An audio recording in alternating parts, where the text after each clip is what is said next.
You're listening to Civic Media. You can tune into any of our live shows on any radio station across the state with the Civic Media app. Find us in your phone's app store and listen anytime, anywhere.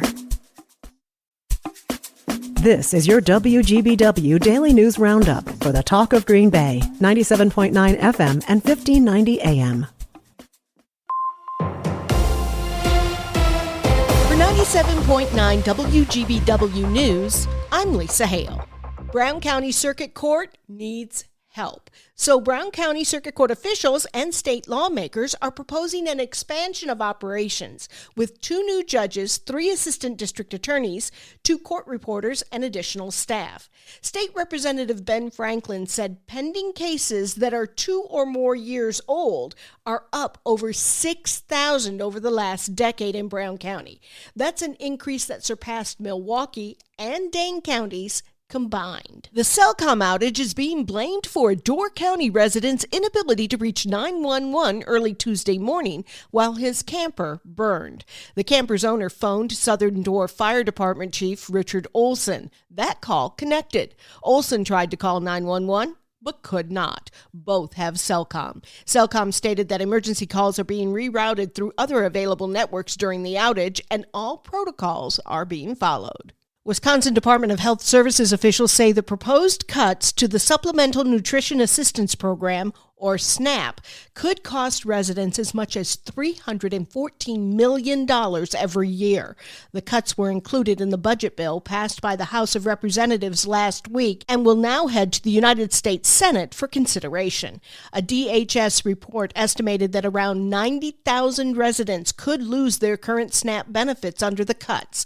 The cuts would force the state to pay a portion of the program costs based on its payment error rate. Wisconsin Senator Tammy Baldwin and a bipartisan group of lawmakers have introduced new legislation aimed at providing tax relief to victims of crimes and disasters. The bill, dubbed the Tax Relief for Victims of Crimes, Scams, and Disasters Act, would reinstate a tax deduction for residents with stolen or destroyed assets. The bill would apply to personal casualty losses from things like storms and fires, as well as theft losses from things like scams or robberies.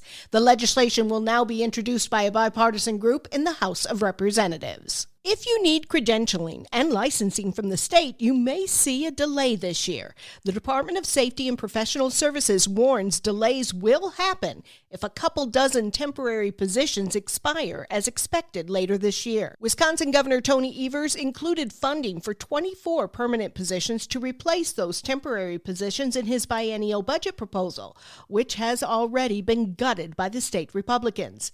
DSPS officials say that without those additional positions, Wisconsinites who need state licenses or credentials to start a new job could end up waiting even longer to receive them. Following a statewide tour highlighting his administration's accomplishments in workforce development, Governor Tony Evers has renewed calls for support from the state legislature. Republican state lawmakers removed over 600 measures from the governor's proposed budget, including investments in apprenticeship programs, the Worker Connection Pilot Program, and the Workforce Innovation Grant Program. During the tour, Governor Evers also highlighted a lawsuit against the Trump administration seeking to stop cuts to AmeriCorps. Video footage in the case of Milwaukee County Judge Hannah Dugan has been released. Joanne Krulatz has more on that story. The video released by Milwaukee County through an open records request shows Dugan speaking to federal agents on April 18th in the hallway outside her courtroom as they waited to arrest an undocumented immigrant. It's evidence in a federal criminal case against Dugan indicted May 13th on counts of obstructing a federal agency and concealing an undocumented immigrant.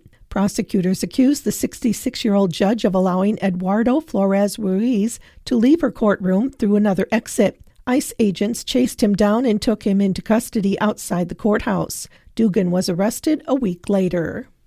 A jury was seated in Milwaukee yesterday for the trial of Maxwell Anderson. Stuart J. Waddles has more. He's accused of killing 19-year-old Sade Robinson during a first date in April of last year. Prosecutors allege Anderson killed Robinson, scattered her remains across multiple locations, and set her car on fire. The trial is expected to go on for several weeks. The jury pool of 12 jurors and 3 alternates is made up of 12 women and 3 men. Before jury selection began, prosecutors added a charge of hiding a corpse to the case. Opening statements are expected to begin today. If you use Anthem Blue Cross Blue Shield and use the UW Health system, you can breathe a little easier now. UW Health has announced a new multi-year contract with the insurance company, and officials say it will guarantee health care access for Anthem members at various UW Health facilities across the state.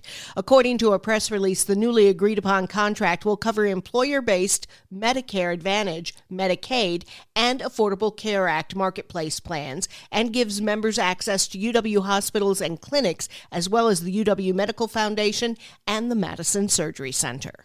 I'm Lisa Hale, 97.9 WGBW News. For news anytime, log on to WGBW.FM.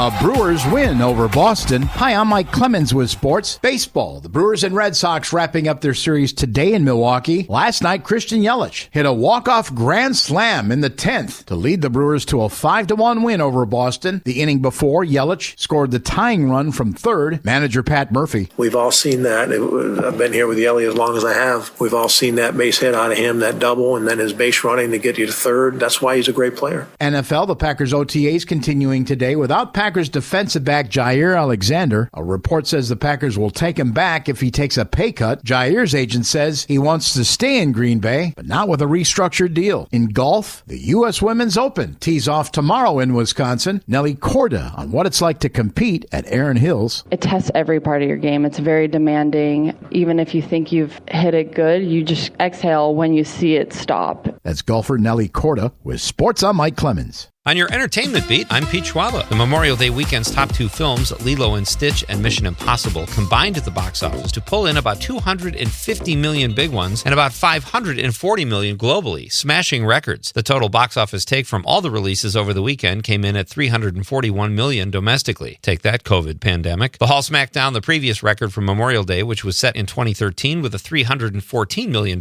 take, powered by films like Fast and the Furious 6, Hangover 3, and Star Trek Into Darkness. Lilo and Stitch topped the Memorial Day weekend with a record-setting 4-day take of $183 million. Mission Impossible: The Final Reckoning came in second with $77.5 million. Rounding out the top 5 were Final Destination: Bloodlines, Sinners, and Thunderbolts. Overall, the box office is 30% ahead of where it was at this point last year, and the studios have a $4.2 billion prediction for the summer box office alone. Good signs. On the heels of Lilo and Stitch's incredible showing at the box office, it's time for a tip of the cap to Disney CEO Bob Iger, who returned to run the studio in 2022 in the middle of the pandemic. Variety reports that prior to his arrival, the studio was putting out too many films, quantity over quality. Some of the studio hits since Iger's arrival include Inside Out 2, Mufasa the Lion King, Moana 2, and Deadpool and Wolverine. The 4 films were some of the biggest hits last year. On the way from the House of Mouse this summer are Avatar 3 and Zootopia 2. The Last of Us Season 2 is in the books. Last Sunday's episode pulled in 3.7 million viewers, a 30% drop from the season's premiere. Despite the 30% drop from the season premiere to the finale, the show is still outperforming Season 1 when it comes to overall numbers. HBO has already given the go-ahead for Season 3. There is no release date, but production is scheduled to start in June. Billie Eilish had an outstanding Memorial Day weekend. She took home an award for every category she was nominated in at the American Music Awards Sunday night, thanks to her album, Hit Me Hard and Soft. Eilish was nominated 7 times, including for Artist of the Year, Album of the Year, Favorite Touring Artist, Favorite Female Pop Artist, and Favorite Pop Album. She also won for Song of the Year and Favorite Pop Song. Beyoncé brought home 2 awards for Favorite Female Country Artist, and her somehow controversial album, Cowboy Carter, notched her a Favorite Country Album trophy. Post Malone also now has his first country music award after winning Favorite Male Country Artist. Eminem took home 2 awards for Favorite Male Hip Hop Artist and Favorite Hip Hop Album for the death of Slim Shady. Gracie Abrams won Best New Artist, and Lady Gaga and Bruno Mars won Best Video Collaboration. Mars also won Favorite Pop Musical Artist of the Year. I was shut out again. For more showbiz fun, tune into Nightlight with me, Pete Schwaba, weeknights from 6 to 8 p.m. on the Civic Media Radio Network.